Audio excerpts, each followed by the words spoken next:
right, we are just about to get started. Give folks one more minute.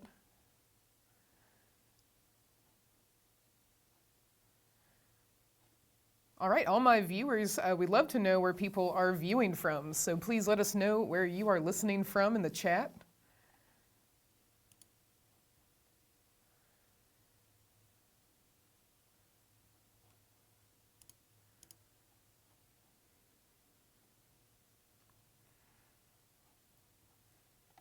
All right, we are all set.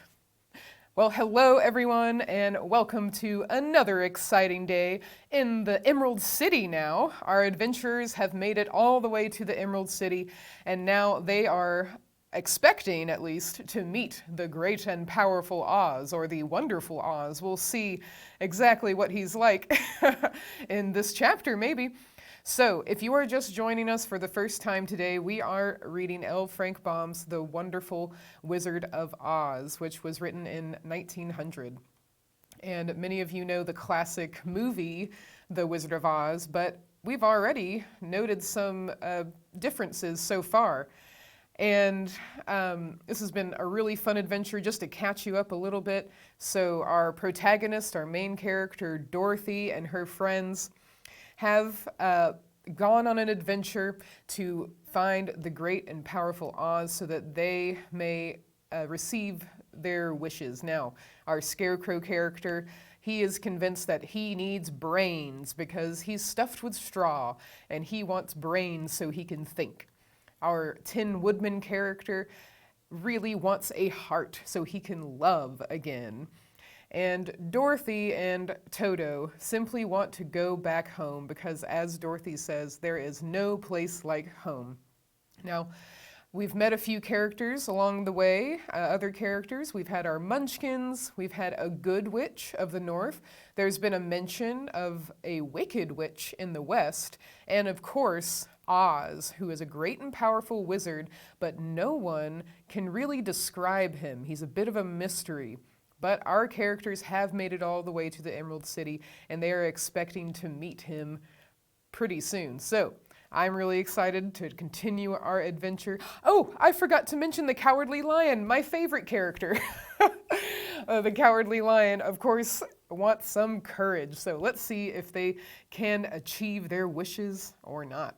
Here we go. So this is Chapter 11, The Wonderful Emerald City of Oz.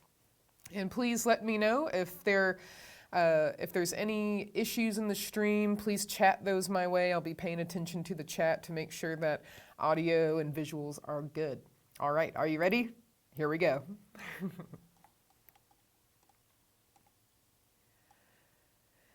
Even with eyes protected by the green spectacles, Dorothy and her friends were at first dazzled by the brilliancy of the wonderful city. The streets were lined with beautiful houses, all built of green marble and studded everywhere with sparkling emeralds. They walked over a pavement of the same green marble, and where the blocks were joined together were rows of emeralds set closely and glittering in the brightness of the sun. The window panes were of green glass. Even the sky above the city had a green tint, and the rays of the sun were green. There were many people, men, women, and children, walking about, and these were all dressed in green clothes and had greenish skins. They looked at Dorothy and her strangely assorted company with wondering eyes, and the children all ran away and hid behind their mothers when they saw the lion, but no one spoke to them. Many shops stood in the street, and Dorothy saw that everything in them was green. Green candy and green popcorn were offered for sale, as well as green shoes, green hats, and green clothes of all sorts. At one place, a man was selling green lemonade, and when the children bought it, Dorothy could see they paid for it with green pennies. There seemed to be no horses nor animals of any kind. The men carried things around in little green carts, which they pushed before them. Everyone seemed happy and contented and prosperous. The guardian of the gates led them through the streets until they came to a big building exactly in the middle of the city, which was the Palace of Oz, the Great Wizard.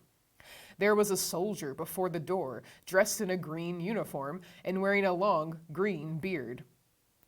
"Here are the strangers," said the guardian of the gates to him, "and they demand to see the great Oz." "Step inside," answered the soldier, "and I will carry your message to him." So they passed through the palace gates and were led into a big room with a green carpet and lovely green furniture set with emeralds. The soldier made them all wipe their feet upon a green mat before entering this room, and when they were seated, he said politely, "Please make yourselves comfortable while I go to the door of the throne room and tell Oz you are here." They had to wait a long time before the soldier returned. When, at last, he came back, Dorothy asked, "Have you seen Oz?" "Oh, no," returned the soldier. "I have never seen him, but I spoke to him as he sat behind his screen and gave him your message. He says he will grant you an audience, if you so desire, but each one of you must enter his presence alone, and he will admit but one each day. Therefore, as you must remain in the palace for several days, I will have you shown to rooms where you may rest in comfort after your journey." "Thank you," replied the girl. "That is very kind of Oz." The soldier now blew upon a green whistle, and at once a young girl, dressed in a pretty green silk gown, entered the room. She had lovely green hair and green eyes, and she bowed low before Dorothy as she said, "Follow me, and I will show you your room." So Dorothy said goodbye to all her friends except Toto, and taking the dog in her arms, followed the green girl through 7 passages and up 3 flights of stairs until they came to a room at the front of the palace. It was the sweetest little room in the world, with a soft, comfortable bed that had sheets of green silk and a green velvet counterpane. There was a tiny fountain in the middle of the room that shot a spray of green perfume into the air, to fall back into a beautifully carved green marble basin. Beautiful green flowers stood in the windows, and there was a shelf with a little row of little green books. When Dorothy had time to open these books, she found them full of queer green pictures that made her laugh. They were so funny. In a wardrobe, there were many green dresses made of silk and satin and velvet, and all of them fitted Dorothy exactly. "Make yourself perfectly at home," said the green girl, "and if you wish for anything, ring the bell. Oz will send for you tomorrow morning." She left Dorothy alone and went back to the others. These she also led to rooms, and each one of them found himself lodged in a very pleasant part of the palace. Of course, this politeness was wasted on the Scarecrow, for when he found himself alone in his room, he stood stupidly in one spot, just within the doorway, to wait till morning. It would not rest him to lie down, and he could not close his eyes, so he remained all night staring at a little spider which was weaving its web in a corner of the room, just as if it were not one of the most wonderful rooms in the world.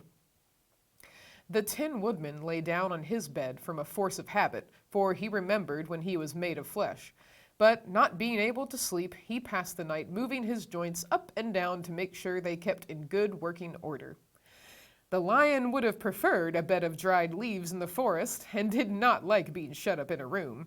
But he had too much sense to let this worry him, so he sprang upon the bed and rolled himself up like a cat and purred himself to sleep in a minute.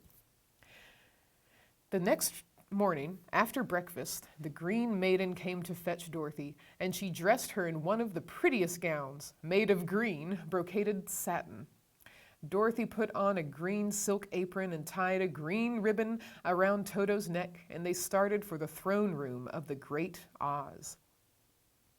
Oh. Let's see. Sounds like we have some audio issues. Let me check on that for us. It keeps cutting out. All right. 1 second here. That's good. Let me maybe move this a little closer. How's everyone else doing with the audio? Is it working for everyone else? Let me know in the chat, please. That'll help a lot. Let's see here.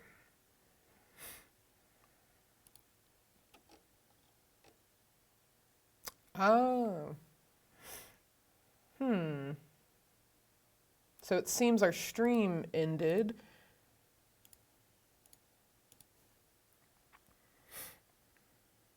All right, I will have to start the stream over, it looks like. So please join us back on if you're on YouTube, we'll have to start a new stream.